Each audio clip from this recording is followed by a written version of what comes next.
This is the HIFIMAN HE6 Remastered. I'm going to say this is the HE6, period.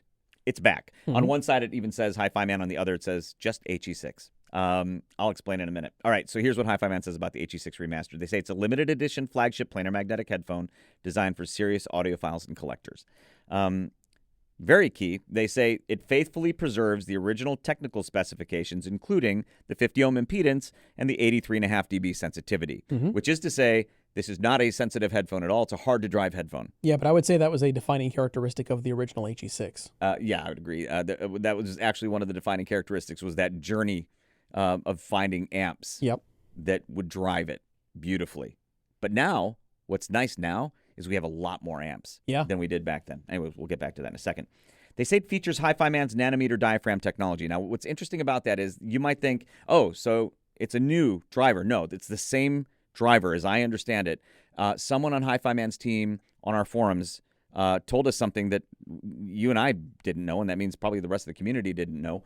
The original HIFIMAN HE6 was actually their first headphone to use their nanometer diaphragm technology. Yeah, we thought that was the HE1000. That's correct, because that was the first one that they marketed it for. Right. They just didn't market that particular technology for the HE6, even though it was in it.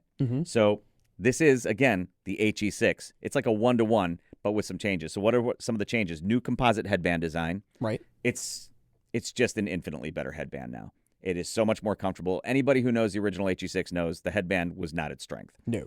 The sizing mechanism was not its strength. No. So now you have a modernized comfort strap headband with a beautifully executed modern sizing mechanism.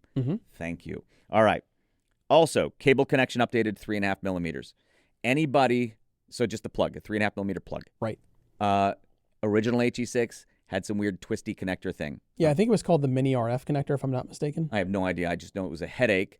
Any HE6 user, the original HE6 user, will remember the need to like untwist it before you twisted it on so that it would go on straight and not end up in a tangled mess. I know some of you who've never used it don't know what the heck I'm saying. HE6 users know what I'm saying. You remember, guys. All right, but this is just a 3.5 millimeter plug. Thank goodness. All right. They say because of that lack of sensitivity that we referenced, the hard-to-driveness, if that's a thing, not recommended for portable USB DAC dongles. Definitely not. Definitely not. Not recommended for entry-level DAC amp combinations. Nope. Not recommended for low-power portable players. Right. So, yeah, I agree with all of those things. Limited edition, they're saying it is. Initial production run of only 1,999 units worldwide. So they're saying it's a limited edition.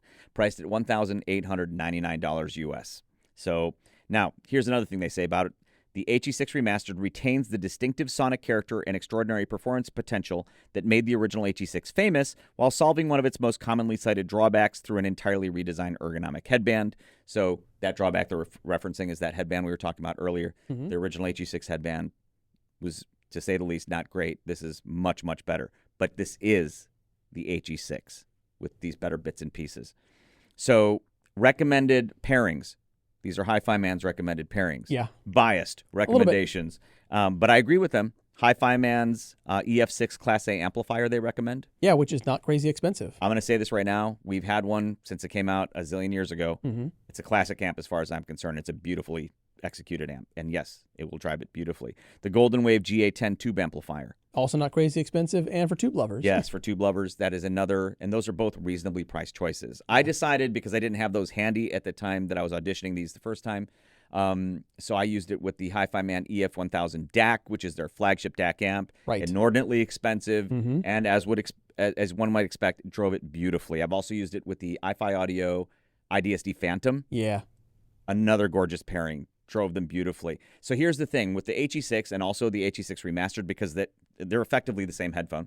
I found that if you drive them with an amp that is not an ideal pairing, they can tend toward brightness. Yeah. But when you find the amps that have just the oomph to drive these the way they're supposed to be driven, they are not bright to my ears. They are more neutral, but they also have a richness and a slam that you need the proper amps, right, to drive it with, to achieve.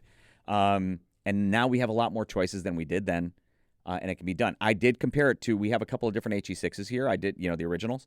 I did compare it, but none of them have the pads that this has, the exact same pads. Yeah. And so I could make a sort of comparison. I will say this sounds like an HE6. This is an HE6. So I'm so excited about this, the return of the HE6 for real, but now like modernized in the mechanical important ways. But in terms of the motor, the sound, it's an HE6, period. CanJam, if you haven't heard an HE6 proper, listen to the HE6 Remastered at CanJam.